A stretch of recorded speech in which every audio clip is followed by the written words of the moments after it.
So hello everyone and welcome to another video. It is Wednesday and that is when travel videos hit the channel. Or it would be if any of us were travelling. But since the UK is opening up and I happen to own a campervan, 2021 may actually be the year I actually get to use it as much as I would like. So basically, yeah, I've owned a campervan since December 2019.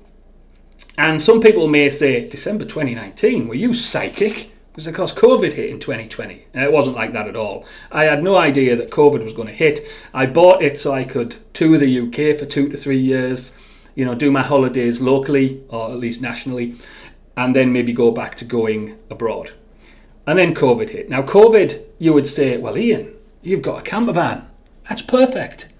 Not really. It depends on your profile of using the campervan. I will happily admit that my campervan is a gloriously yellow, very expensive steel tent, right? That's what it is. I want to go to campsites with facilities, enjoy myself, come home. That's weekend trips. And then I can do 9-day trips for 5 days off, where I want to go to a campsite for 2 nights, move to another campsite for 2 nights, move to another campsite for 2 nights. So basically driving tours on a hub and spoke model. And of course, campsites closed, and then they had a period where campsites opened, but the facilities were shut. So 2020 was awkward for my use of the campervan. I got a lot of use out of it on weekends when we did open up, but none of the 9-day trips that I had planned worked. I had to cancel quite a lot of them. So hopefully 2021 is when I get my 9-day trips in. So the trip I'm talking about is basically, as I said, I've got to find 5. I can do 5 9-day trips in a year. Sometimes it's quite overwhelming, but I mean, it's cool, but it's quite overwhelming. So I've got 2 planned. One in Wales, which we're going to discuss today. The other one in Cornwall, which we might discuss in the future. Now, the reason I'm bringing the Wales one up is it's locked down in where I'm going, and quite a lot of the activities are locked down as well, but there is quite a bit of space that could still be filled. And if people have ideas after seeing this video and suggest things for me to do, all the better, because I'll plagiarise off anyone. So in terms of where I'm going, I am doing a driving holiday over the Dragon Spine of Wales. Now basically, the way to look at it is, ever since the NC 500, or that's the way I like to look at it, right? Every country likes to brand their driving routes that always existed, but to give them a snazzy name, tell you what you can do along them and get people to do them. So Wales has 3. It has the Coastal Way, which is the blue one. It has the North Wales Way, which goes across the north section. And I will actually do this bit, really, up until I get to here. But the main thing I'm doing is the green route, the Cambrian Way, also known as the Dragon Spine, the A470, because it goes over the mountains across Wales. From the north coast down to the south coast, which is pretty cool. Basically, there's the North Wales one. Oops, sorry. The Cambrian Way. So there you go, look. It literally runs from Llandudno all the way down. And I'm taking this route. I do divert slightly at around here, so I don't hit Cardiff. I actually go down to the Gower Peninsula, as you'll see. But I do the best bits, right? All the way through the mountains, Brecon Beacons, and all that, which is absolutely fantastic. I'm really looking forward to it. So if I pull up Google Maps, so now we have Google Maps. Now this is how I plan my road trips. It took me a while to figure out, and I'm sure other people have it well figured out, and they're like, Ian, shouldn't have took you that long to figure out. But if anyone wants any advice on how to do this, I can certainly give it, because I went through the pain of it. But basically, I use Google Maps, and you can create your own map with your own locations on, your own routes, all planned out. So obviously, I'm going to come from home and arrive at Llandudno, which is the north end of the Cambrian Way. I'm then going to spend some time in there, assuming I'm not very tired, because it's quite a hike. It's about 3 to 4 hours. And then I will move to my first campsite, which is at Riverside Park, Touring Park, which is near Betsy Coed. I probably pronounced that wrong, and believe me, when I vlog this trip, hopefully, you're going to have to get used to me pronouncing everything wrong. Looks very nice. It has one big advantage for me. It's near a number of attractions that I want to do. and also it's pretty much on top of the village, right? I can literally walk. You can literally walk in, which is great because I have the facilities of the campsite and the facility of the village, and I'm spending about 4 nights there. Now, the reason I'm spending 4 nights there is I'm doing quite a lot of stuff. So the first thing I have planned, and some of these things people might go, oh, that's quite expensive, but I figure you only live once, right? So one of the things I'm doing is the Velocity 2 Zipline. It holds some records as being one of the longest or something. I mean, it's pretty crazy. Zipping down into a mine, into a quarry, very Doctor Who, but yeah, that looks pretty cool. And then another thing I'm doing on another day, and I'm really excited about this, is basically like going into Moria.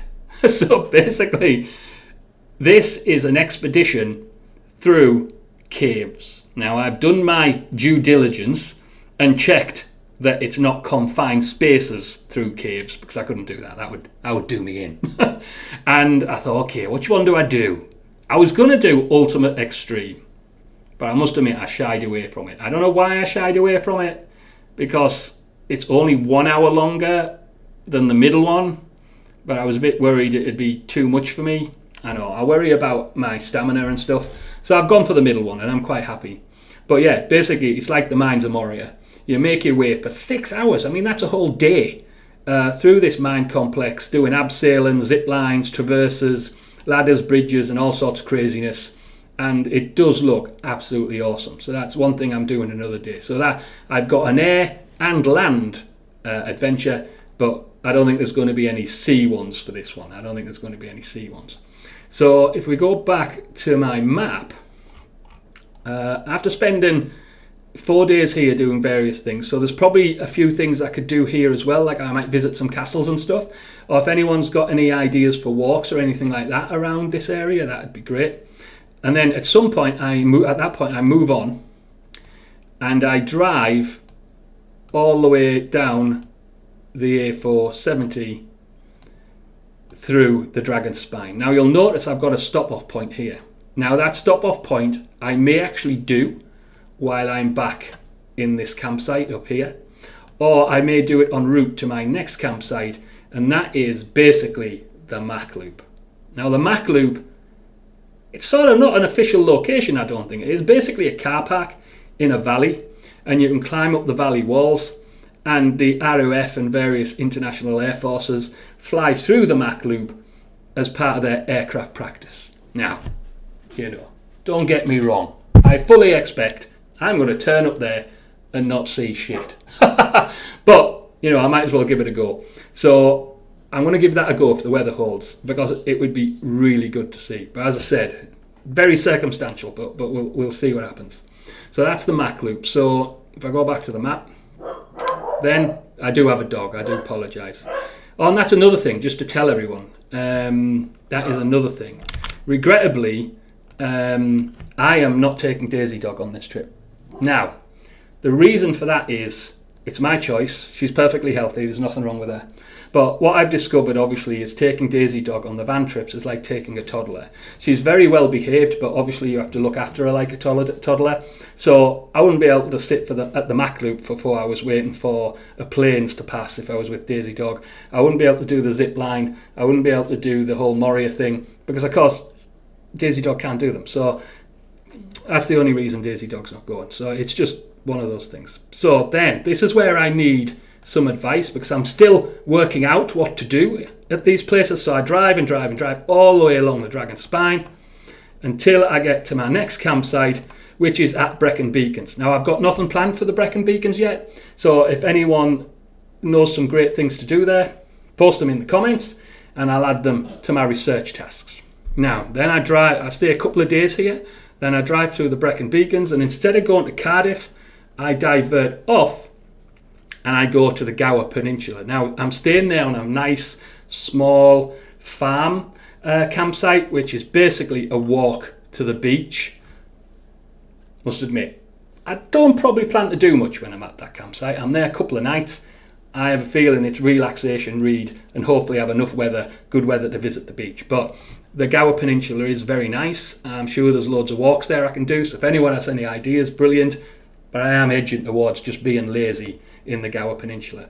Part of me wanted to stay at Three Cliffs Bay, which is a campsite. Where's Three Cliffs Bay? Is that it? Anyway, whichever part of me wanted to stay at Three Cliffs Bay, which I think might be this one. But it was full. What's annoying is it was full, and they still have my money from last year when I had to cancel, which they won't give me back until. But they're keeping it for a rebooking. But they're always full. Anyway, this one, which is a nice farm site, spot on. So that's it. So basically, 9 days, starting in Llandudno, spending quite a bit of time in Snowdonia. Add any ideas you want. Moving and visiting or going past and staying for 3 or 4 hours the Mach Loop, making my way down to the Brecon Beacons, very much open to advice on what to do there because I haven't hit my research for that area yet, and then to the Gower Peninsula, which I am also interested in any ideas of what to do because again my research is not hit for there, but again I'm thinking that might be a bit of relaxation at the end. So that is it for the Wales trip. As I said, it is not fully organised in terms of everything I can do en route. Open to ideas. The next one will be Cornwall, but I'm going to save that a bit until I've fleshed it out a bit more because I've got my locations in terms of where I'm staying planned, but what I'm doing I haven't filled out yet, so it's just a bit, it's a bit anemic. So other than that, post your ideas in the comments. I'd certainly be interested. And that is the first 9-day van trip. I'm not going to say when I'm going, I'm a bit security conscious, but obviously you'll figure it out when it happens. Until next time.